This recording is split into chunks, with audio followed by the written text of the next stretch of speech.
And so, that's another thing. Do you wanting if you're thinking about, I really enjoy competing, what does that look like? I had a question from somebody the other day that was a successful person in one breed that was talking about getting into another breed. And they asked about if they should have a separate kennel name for the second breed. And there's a couple of different trains of thought on that as to whether or not you should use the same kennel name for both breeds. Yeah, well, I would love to hear your thoughts on that because that actually is something that crossed my mind is like, do I keep my chin kennel name for, if I branch out to a second breed, or do I go with a totally different kennel name? And you have experience with this. You have two different kennel names. So, like, what are your thoughts I've on had that? multiple. Yeah. So for me, I always felt like the kennel name belonged to the dogs, not the building. So I mean, if the kennel name belonged to the family line of dogs that you were breeding and not just whatever you were raising on that establishment.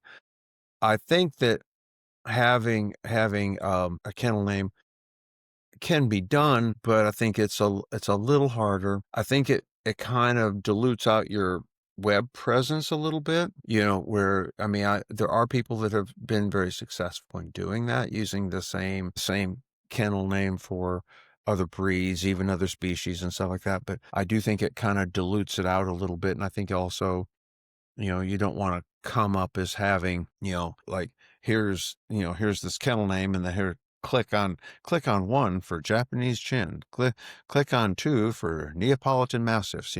I mean, there is something to having the uniqueness of a name for that program. So that's got to be something you have to kind of decide yourself. And, especially if they're all in the same group or they different groups, what does that look? And how popular is your name right now? Because that could play an aspect of it too. If you have a really, really well known kennel name, you're one of the biggest, let's just throw it out, you're one of the biggest pug breeders in the country, and everybody knows your kennel name in and out of the breed.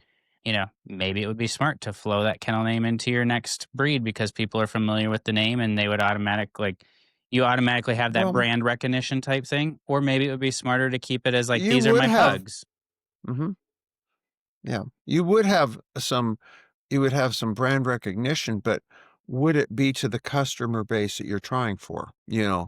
Because so a lot of people like to think that, when they're going to KFC, they're going for chicken, and that's what that means, chicken, right? We're not going to go there for pizza, and Or Long being a, John Silver's. I don't know why half the or time they're they're together.